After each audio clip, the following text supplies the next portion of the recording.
It's Sunday! And you know what that means? Wait lang.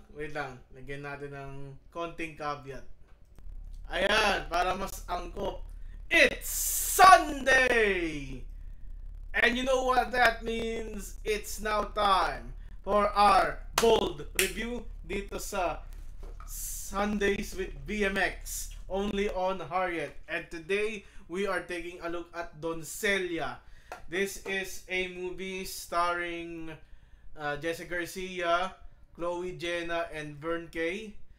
And it's actually going to be released this Tuesday, October 29, but due to the good graces ng Viva Max Plus, binigyan tayo ng early access. So, go to Viva Max Plus.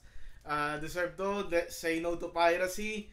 Nanawagan yung actress, yung main actress ng Doncella dito, na wag natin tangkilikin ang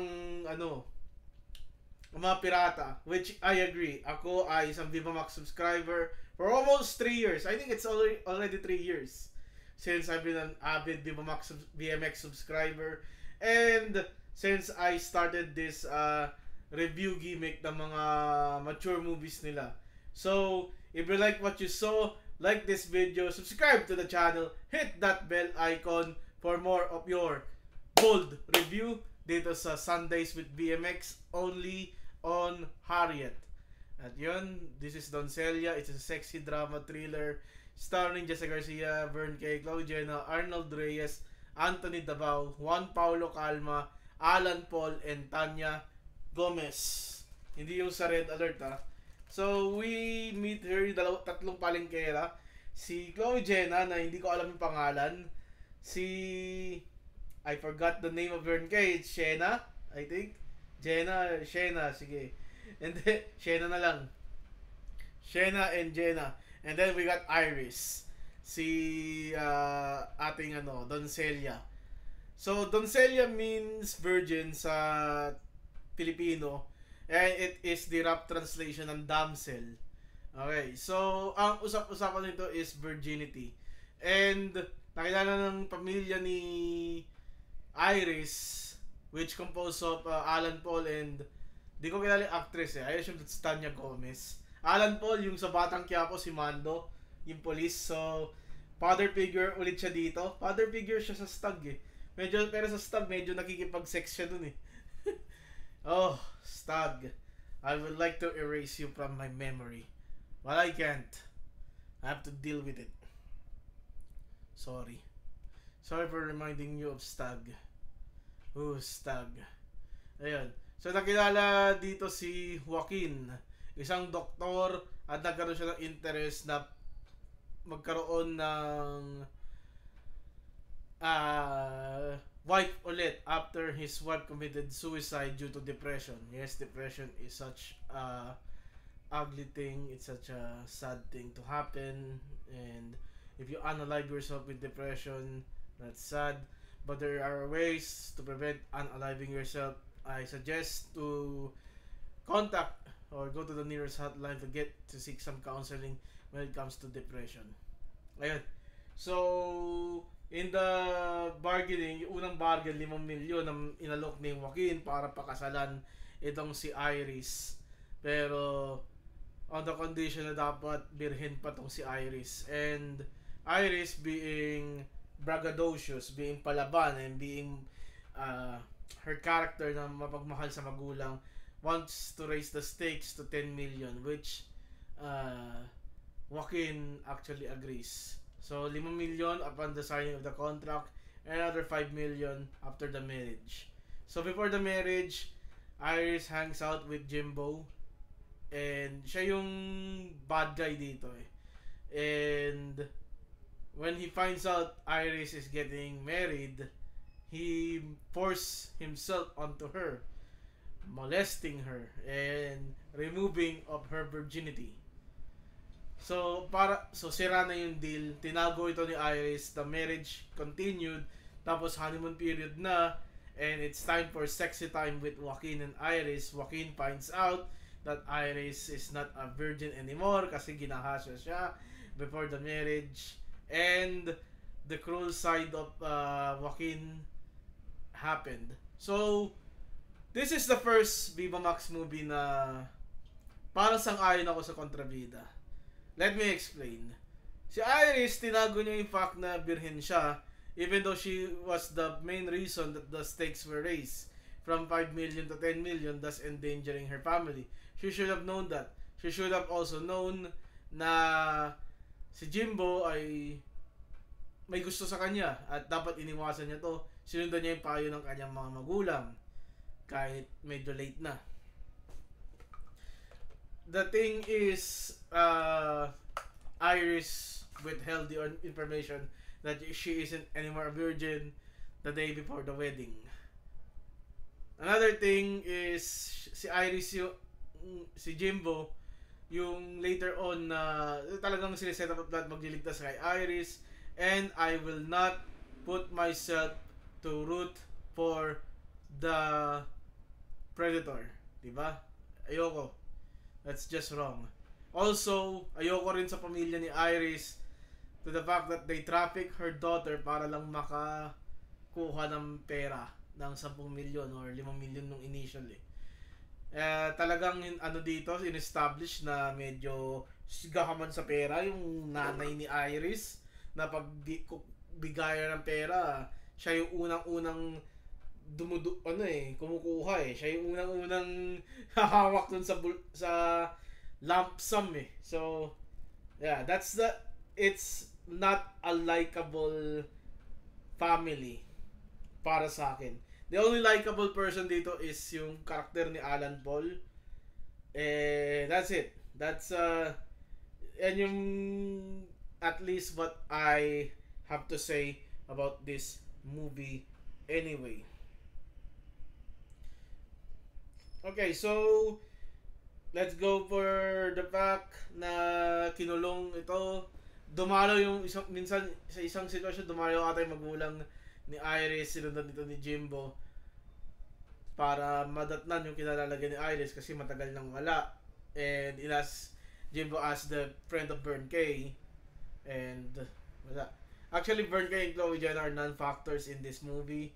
You could just remove their scene, pero sila yung may pinakamagandang sex scene dito sa movie. that's their serving purpose. The scene between Iris and Joaquin and Iris and Jimbo are really uncomfortable. One is molestation, one is abuse. So the thing that will satisfy you the most is Jenna, the guy from Kiskisan, si Kalma, saka si Vern Kay. This is also Vern Kay's latest movie. I haven't seen her in a while. So, there's that. Yan. Okay. Vern Kay was also in Stag. Oh my God. Stag. Yan. Overall, maganda naman yung flow ng kwento. It's interesting na that I rooted for yung in-establish ng pelikula to na kontrabida sa kwento. Kasi mas likable yung kontrabida eh. Yun. Okay, so let's go to the conclusion. Tinakas si Jimbo, pero ang libog nitong ni Jimbo, bago pa sila tumakas, nag-iutan muna sila bago tumakas. Di malamang maririnig yun ni may nabasag na pinggan, narinig ni Joaquin. They got into a scuffle, and then Joaquin shoots Jimbo dead. Hooray! Ayun. Joaquin chased off Iris, and Iris went to her house. And something na makikritik ko dito is how unbearable yung crying ni Iris. I don't know if it's the director's fault or trip lang to ni Jessa, but she doesn't have to cry up until the city.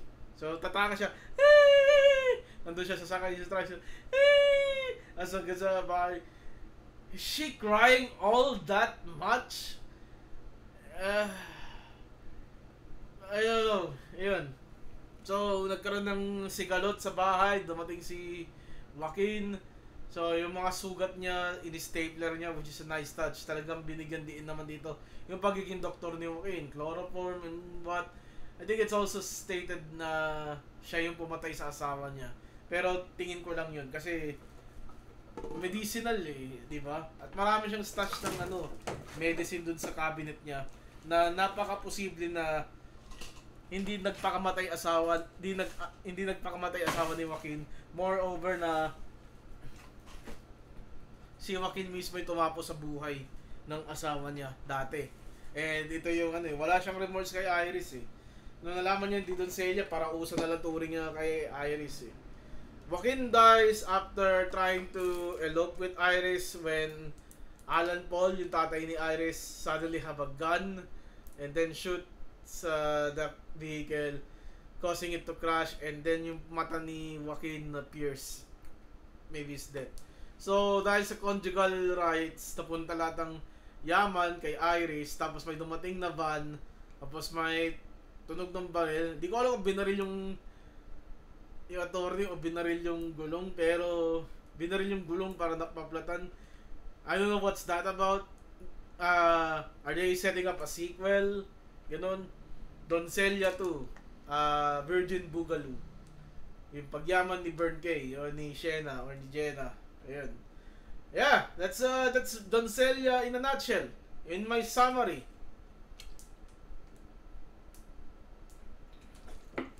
Now, personally, I think this movie has a good story. I'm not taking that away. There's just na may mga non-factor talaga dito sa scene na to. But as a non-factor naman, they serve their purpose na sila yung magtitilit ang senses natin. Jessa is here to act, pero sana nilesen niya yung niya. Yung ungol niya sa iyak niya parehas lang eh. Okay, let's punta tayo sa tier list. Tier list na tayo. Ayan, Doncelia. Okay. So for our tier list, we are going to give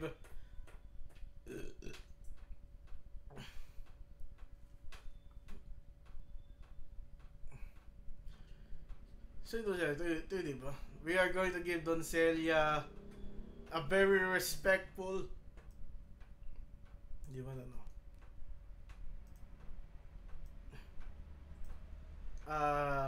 gusto ko ba yung ending eh.